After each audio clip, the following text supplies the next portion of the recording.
Mungu mwema naye mwenye upendo. But we have a very mean and angry devil. Lakini tuna shetani mbaya. Let me tell you a simple little truth. Ngoja niwaambie ukweli kidogo. God is a good God.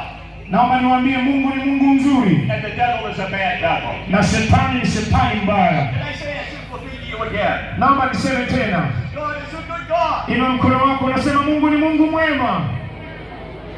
And the devil is a bad devil. Sema shetani ni shetani mbaya.